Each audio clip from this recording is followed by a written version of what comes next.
دوسری جانب کراچی میں شوکت ترین تقریب سے خطاب کر رہے ہیں. لیکن ان کا جو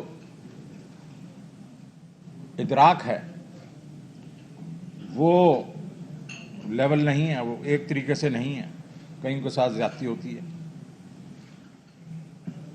تو میں آپ کو یقین دلاتا ہوں کہ یہ میں اس کا نوٹس لے لیا ہے میں نے بھی، اور انشاءاللہ دیکھیں جی اس میں کوئی وہ میں سیدھی بات بتاتا ہوں ہم کیا کرنے کی کوشش کریں. یہ بڑا ایک امپورٹنٹ سبجیکٹ ہے جس کے اوپر ہم سارے ایک ہی اس پہ ہونے چاہیے لیول پہ. انکم ٹیکس کے بیچ میں تقریباً 38 ملین گھرانے ہیں اور صرف 2 ملین لوگ جو ہیں وہ ٹیکس دیتے ہیں. 3 ملین دیتے ہیں، 1 ملین تو صرف اسی لیے لیتے ہیں کہ ود ہولڈنگ ٹیکس نہ لگے ہوں. تو اصل میں 2 ملین لوگ گھرانے ٹیکس دیتے ہیں. تو 38 ملین میں اگر صرف 2 ملین دیتے ہیں تو اچھی بات نہیں ہے. تو ایک تو ہم اس میں آئیں گے لوگوں کے پاس، ان کو کہیں گے کہ جناب یہ آپ کی انکم ہے، یہ آپ کا ٹیکس بنتا ہے. بیکاز اب یہ ہمارے پاس ڈیٹا آ گیا اور اس میں زیادتی نہیں ہوگی. تھرڈ پارٹی آپ کا پاس ایک پورٹل بن جائے گا، آپ اس میں اپنا ایک نمبر ڈالیں، اپنا آئی ڈی کارڈ نمبر، آپ کو پتہ چل جائے گا کہ آپ کے نمبرز کیا ہیں، انکم کیا ہے، ٹیکس کیا ہے. اگر آپ اس سے اتفاق کرتے ہیں تو پیسے دے دیجیے گا، اگر اتفاق نہیں کرتے تو ایک پورا انڈیپینڈنٹ آڈیٹرز ہوں گے، ان سے جا کے مشورہ کریں گے جی میرا تو خیال میں یہ غلط اور یہ صحیح. تو ایک تو ہم یہ براڈنگ کریں گے. دوسرا ریٹیل جو ہے وہ تقریباً 18 سے 20 ٹریلین کی ہے. ہمارے نیٹ میں 3.5 سے 4 ٹریلین، 16 ٹریلین جو ہے وہ ہمارے نیٹ میں نہیں ہے. تو آپ اس سے بھی اتفاق کریں گے کہ یہ جو ہمارے نیٹ میں نہیں ہے تو ان کو بھی آنا چاہیے. آج اس کے کچھ طریقے کار ہیں. ایک ہم نے کہا پاس مشین لگا دیتے ہیں جس سے آپ ڈائریکٹلی آپ لنک ہو جائے گا. لیکن بہت سے ہمارے جو ریٹیلرز ہیں وہ چھوٹے ریٹیلرز ہیں. اب انہوں نے ایک اصول بنا دیا تھا، ایک رول بنا دیا تھا پچھلی حکومتوں نے کہ اس کا ایک دکان کا اتنا سائز ہوگا، ایک اے سی لگا ہوگا تو فلان ہے تو ڈھمکان ہے. یہ ایسے نہیں ہونا چاہیے. ہونا چاہیے سیلز پہ، کتنی سیل ہے. اگر سال کی سیل 10 کروڑ ہے یا اس سے زیادہ ہے، اس سے نیچے آپ فکس ٹیکس لے لیں اور اس سے آگے آپ یہ میں کروں گا ابھی. تو آپ مجھے تھوڑا سا ٹائم دے دیں نا، میں ابھی تو وہ چھری کے نیچے سانس لینے دیں، ابھی تو مجھے 8 مہینے بھی نہیں ہوئے. لیکن یہ کریں گے ہم اس کو. میں نے آپ کے ریٹیلرز کے ساتھ بڑی تفصیلاً بات کی تھی اسلام آباد میں، اور وہ خوش ہو کے گئے تھے کہ میں نے ان کو کہا تھا کہ ہم یہ کریں گے اور والیومس پہ ہم لوگ کریں گے. ان دا مین ٹائم یہ جو رولز بنے ہوئے ہیں ان کو ہم ٹھیک کریں گے. دوسرا آپ کے ساتھ یہ جو ہے نا جو کہ ریڈز ہو رہے ہیں، یہ ہو رہا ہے، یہ میری طبیعت میں نہیں ہے. تو یہ ہے ایک ہمارا کلچر بنا ہوا ہے ایف بی آر وغیرہ کا اس قسم کا. اس کو میں نے نوٹس لے لیا، انشاءاللہ میں اس کو ٹھیک کروں گا. تو اب میں آتا ہوں کہ ایک دو چیزیں تو آپ نے کہیں کہ ایف بی آر چیئرمین آنا چاہیے، بالکل آئے گا، اور میں ٹرافی کے لیے بھی آپ سے بات کروں گا. ڈی ایل ٹی ایل 20 ارب روپیہ صرف بجٹ میں رکھا تھا. مجھے انہوں نے کہا کہ 20 ارب تو تھوڑا ہے، بہت، ہمیں تو تقریباً 100 ارب چاہیے. تو میں نے ان کو وہ 100 ارب کا بندوبست کر کے دے دیا اور میں نے کہا کہ یہ اس طریقے سے ہم کریں گے. پی ایم سے بھی کچھ پیسے لیے، اپنے بھی پیسے بڑھائے، تو انشاءاللہ وہ بھی ہو جائے گا. ٹھیک ہے. اب دیکھیں جو ہم نے کہا انکلوسیو اور سسٹینیبل گروتھ ہونی ہے وہ کیسے کریں گے. ہم نے کہا کہ ہم 4-5 ایسے ہمارے جو پروڈکٹیو ایریاز ہیں جس کے بیچ میں انڈسٹری ہے اس پہ ہم نے توجہ دینی ہے. ایگریکلچر پہ ہم نے توجہ دینی ہے. ہم نے آئی ٹی میں توجہ دینی ہے. ہاؤسنگ پہ توجہ دینی ہے.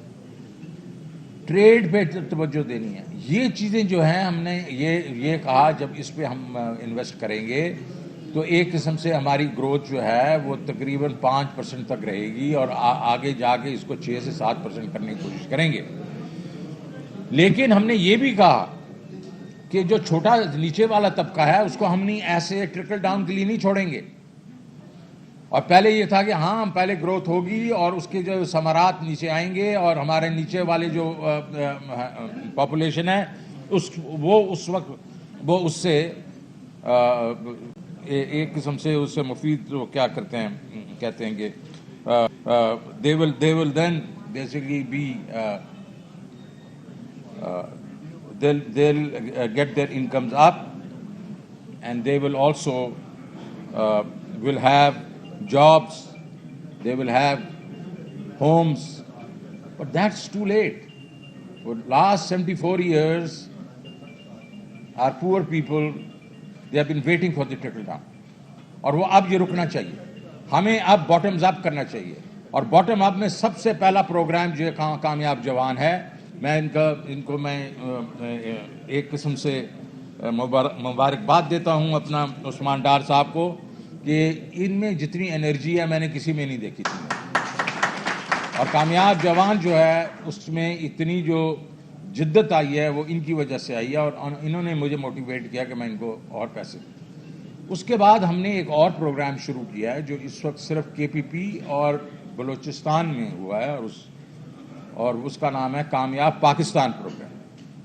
وہ اس سے بھی بہت بڑا پروگرام جس کے بیچ میں ہم کاشتکار کو انٹرسٹ فری لون دیں گے, کاروبار کے لیے لوگوں کو گھرانوں کو ہم انٹرسٹ فری لون دیں گے, گھروں کے لیے ہم صرف 2% کی اس کو سروس فی کے اس پہ لون دیں گے, اور اس کے ساتھ ساتھ صحت کارڈ بھی دیں گے, اور اس کے ساتھ ساتھ اسکل ڈیولپمنٹ کی ٹریننگ بھی دیں گے. یہ بہت بڑا پروگرام ہے, یہ 1.4 ٹریلین روپے کا پروگرام ہے.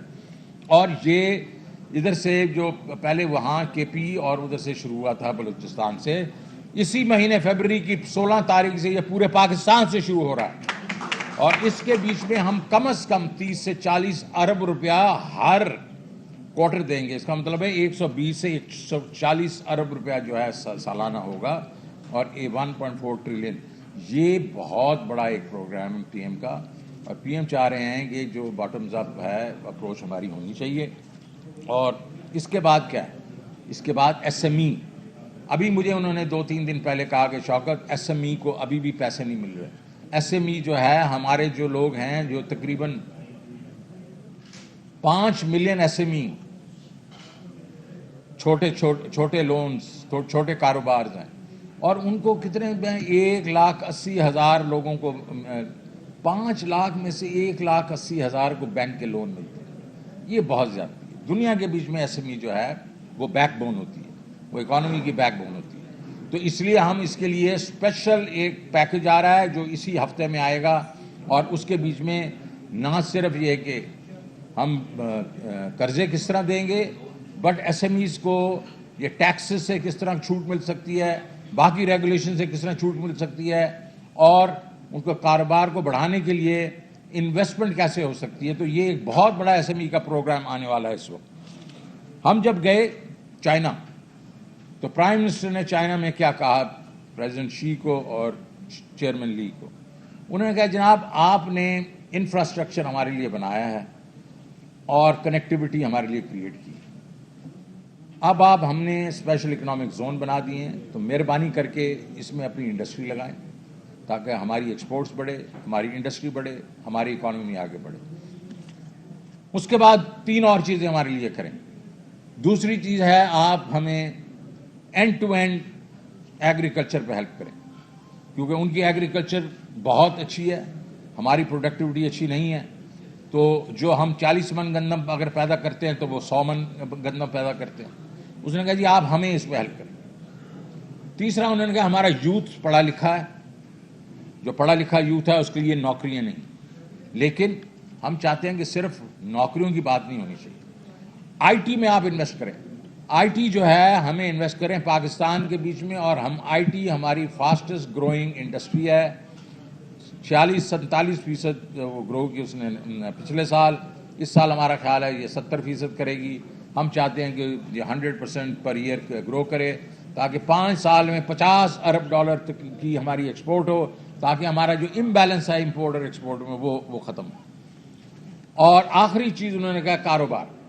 آپ کا ہمارا جو ٹریڈ ڈیفیسٹ ہے اس وقت، ہم چاہتے ہیں کہ آپ یہاں لائیں، انڈسٹریز لگائیں اور یہاں سے واپس آپ امپورٹ بھی کر سکتے ہیں، اور تاکہ یہ بیلنس ہمارا برابر ہو، تاکہ ہمارے لوگ جو ہیں وہ کاروبار میں کسی سے پیچھے نہ رہیں۔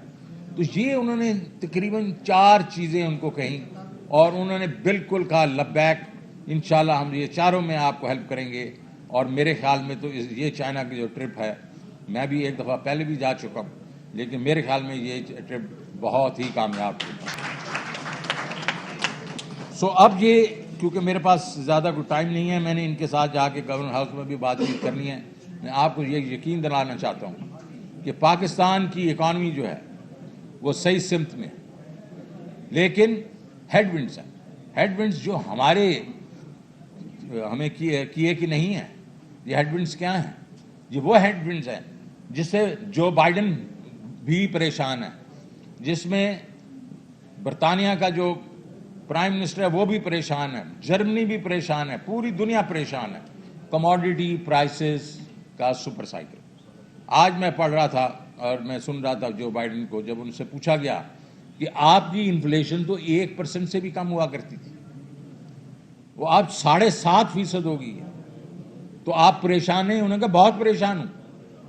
اور آپ نے آج دیکھا ہوگا، سنا بھی ہوگا کہ انہوں نے اٹھا کے جو کنگس جو سلمان ہیں سعودی عربیہ، ان کو ٹیلی فون کیا ہے۔ ایک تو انہوں نے کہا ہماری دوستی وغیرہ وغیرہ، لیکن ایک یہ بھی کہا کہ تیل کی پرائسز پہ بات ہوئی ہے۔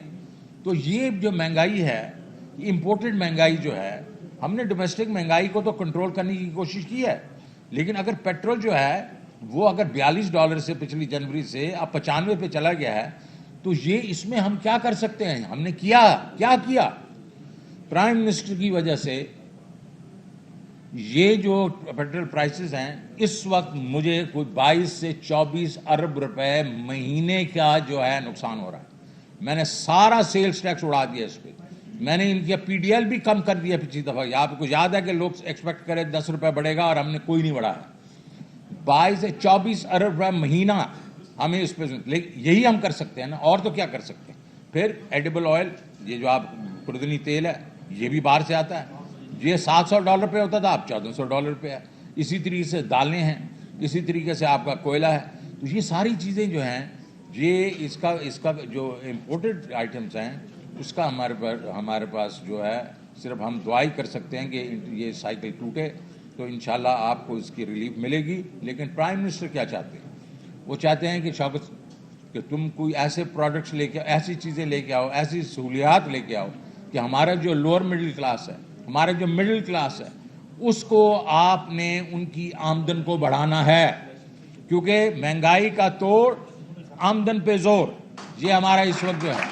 اور یہ ہم انشاءاللہ اگلے آپ دیکھیں گے چند دنوں میں ہم کوئی ایسے پروگرامز لائیں گے کہ جس سے آپ لوگوں کے یہ جو اس وقت کی مشکل ہے، مہنگائی کی مشکل، اس میں ہم آپ کا ہاتھ بٹائیں گے۔ Thank you very much. Karachi میں وزیر خزانہ شوکت ترین تقریب سے خطاب کر رہے تھے، جس میں انہوں نے تاجروں کی بات کی اور کہا کہ تاجروں کی شکایات کا ازالہ کریں گے، اور نوٹس بھی لیا ہے۔ ساتھ ہی ساتھ انہوں نے ٹیکس کے حوالے سے بتایا کہ 38 ملین لوگوں میں سے صرف 2 ملین لوگ ایسے ہیں جو کہ ٹیکس ادا کرتے ہیں، اور انہوں نے کہا کہ ایگریکلچر پر توجہ دینے کی بہت ضرورت ہے۔ اہم ترین خبریں اب ایک کلک کی دوری پر، ہر لمحہ باخبر رہنے کے لیے سبسکرائب کریں ہمارا YouTube چینل۔ اپنے موبائل فون سے ملکی اور بین الاقوامی اہم خبروں تک رسائی کے لیے ڈاؤن لوڈ کیجیے موبائل ایپ۔ باموثوق ذرائع سے مصدقہ خبروں، تجزیوں اور تبصروں سے مستفید ہونے کے لیے وزٹ کیجیے پاکستان کی سب سے بڑی news website. ARY news پہنچا رہا ہے خبریں سب سے پہلے آپ تک، تاکہ آپ رہیں ہر لمحہ باخبر۔